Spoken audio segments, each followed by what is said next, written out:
Get ready, everyone. The Derby d'Italia is here. This Saturday, Juventus host Inter Milan in one of the fiercest rivalries in world football. So these first two face back on November 14th, 1909. And more than a century later, the rivalry is just as intense. Juventus lead the all-time series with 113 wins to Inter's 77. But it hasn't been too easy lately. The Bianconeri have just one win in their last 6 Derby d'Italia clashes. On the other side, Inter, they're looking to end their away day struggles. They're winless in their last 4 matches on the road at Juventus. So it's the Derby d'Italia happening this Saturday, guys. Nico, I'm going to come to you first. Let's talk about Christian Chivu and his Inter side. Hasn't started too great. It's only 2 seasons into the Serie A season. They've won one, they've lost one. What are your first impressions on him? I'm not sure, because you got a good sample size. It's way too early to say this is Christian Chivu's side. It feels like he wants to undo a little of stuff that was going on under Inzaghi, implement his own thing, but in a loss to Udinese, you can't really see the full vision of what he wants to do. He has a huge test right now, and I don't know if it's so much about what Chivu's team looks like, rather than just getting the result.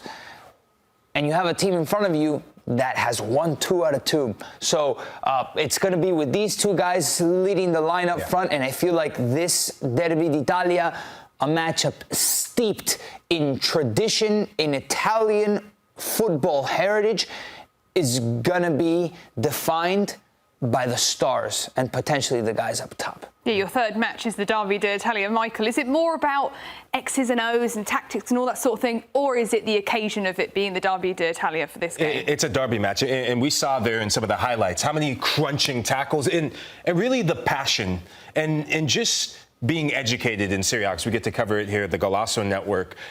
Everything goes tactically out the window. Yes, it's calcio. Yes, Italian football is about tactics. But as of late, the reason why Juventus have been harder to beat for Inter is one player there on the wall, Dusan Vlahovic, shows up. But Juve have this sense of desperation that sometimes Inter have lacked in this matchup. And this is a just marquee matchup for both managers, I think, who need a signature win. Jonathan David showed that he can continue doing what he was doing in Liga, in Serie A. And when you partner it with a guy like Kenan Yıldız, who is a superstar in the making, it can only be great. Would have loved to have seen this trio up top be completed with Chico Conceição. We're not going to see him now. We're probably not going to see him in Champions League. So who's that third option? Is it Toon Koopmeiners? Is it Vlahovic? Do they play with 2 up top? I don't know. It feels like for a little bit of balance sake, it'll be Koopmeiners rather than the other forward. But if these 2 guys can stay sharp, Yıldız and Jonathan making, we do feel like this could be a very strong duo to lead Serie A that can counter a different style of duo in Lautaro Martinez and Marcus Thuram. And Michael, it's like they don't even need the third person. They've got that amazing duo going on. How far can them 2 guys take them when it comes to Champions League, more than just the Serie A season? Well, it's season 2 of Kenan Yıldız being the main man in attack in terms of creativity. He is their creative spark, and there's a sense of telepathy that's starting to form. Kenan Yıldız now, because you have a consistent goal scorer in Jonathan David. You brought in Jonathan David to be in the box, and he's not going to be flashy. His job is to get in the box and get goals in. Be a goal poacher, right? When you see the creativity, you see the chances Kenan Yıldız creates, he's drifting out wide to the left, almost like a winger, which he first played. Like you just did out of the shot.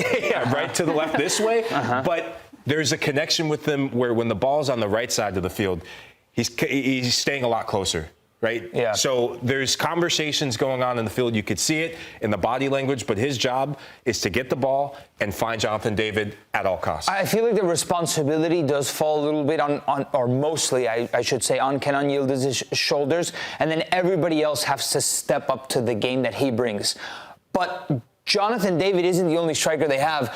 Dusan Vlahovic has come on and scored when Jonathan David perhaps isn't playing well. On top of that, they have another striker, Lois Openda. So to be able to be competitive in Serie A and in Champions League, and a team like Juventus has to be competitive in both of those tournaments, it's not just 2 guys, perhaps not a trio. 3-0. 3-0. The mate. I'll get the mate. Perhaps not the trio, but your depth, and that has to show in both of these tournaments. This Juventus side are really going to have to step up as well because they've got some injuries. You mentioned Conceição, he's out with a muscular injury. They've got Andrea Cambiasso, he's on a red card suspension, so he won't be in this match. Juan Cabal, he's out with a knee injury, and Fabio Moretti out with a thigh injury. How much does this impact this projected all-22 that we're seeing right now with the injuries that we've just been given there? How much are they suffering from these? Yeah, I think Conceição was a big blow. Cambiasso, we knew that he was going to play. How does this help Weston McKennie go into a lineup, perhaps? But this is the lineup. I feel like a lot of those guys maybe are role players, but with Kefren Turam and Locatelli in the midfield, that's been the midfield that's been starting for Juventus. Yıldız, David, Koop Miners, it feels like the natural replacement. I mean, this is what it's going to be. Yeah, at the end of the day, it's about matchups. Derbies are about matchups. And when we look at it, I was initially thinking about the midfield. Vulnerabilities in this midfield. Hakan Çalhanoğlu's not been the same player since the transfer saga, right? And when I saw Udinese, they got after that midfield of Inter as the match went in the second half. But the big matchup, no Andrea Cambiasso, João Mário comes in, Denzel, Dumfries. We saw him get a goal in that match against Udinese, and we know that Inter, for as good as the front two are, for as good as the midfield are when they're locked in, they have the two best fullbacks in Serie A, one healthy and one in form, and they're going to play with a bit between their teeth. So the matchup between João Mário and Denzel Dumfries, Lloyd Kelly has to stay connected with João Mário, because if he has a Lloyd Kelly game from last season, I wonder if Cambiasso not being there affects the game in the sense that his offensive presence could potentially tie down Dumfries in his own half at times, whereas now without Cambiasso, Dumfries sees a little bit more of an opportunity to exploit that space where João Mário might not be able to hold up a little bit like Cambiasso. Yeah, and one little thing, Hannah, is Manuel Akanji could make his debut.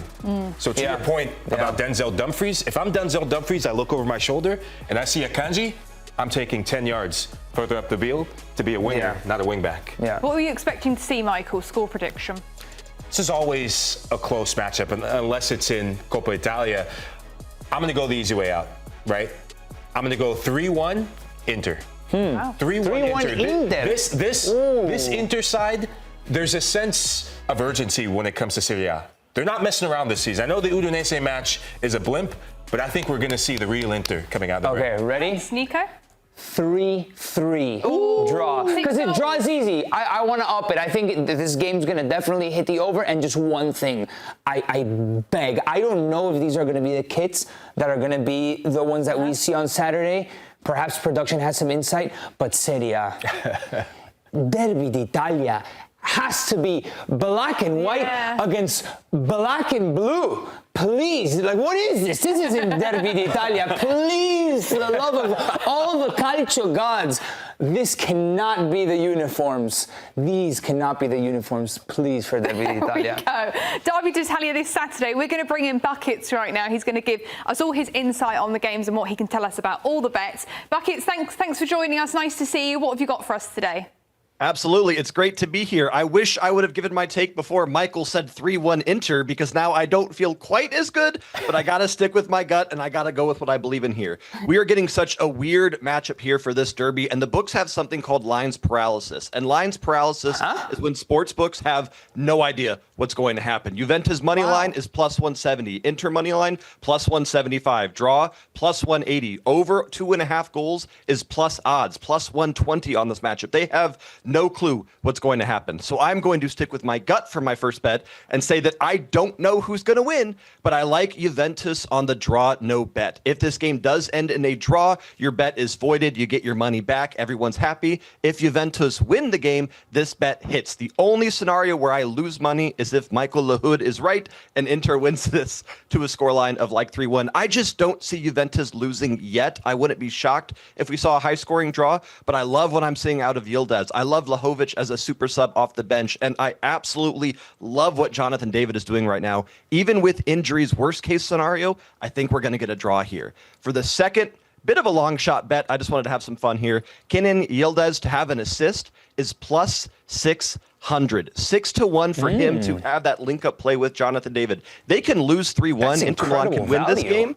But if he gets that assist, we're all making money here. So I'm going to sprinkle that. I just don't see how you don't play Yıldız to do something in any game right now.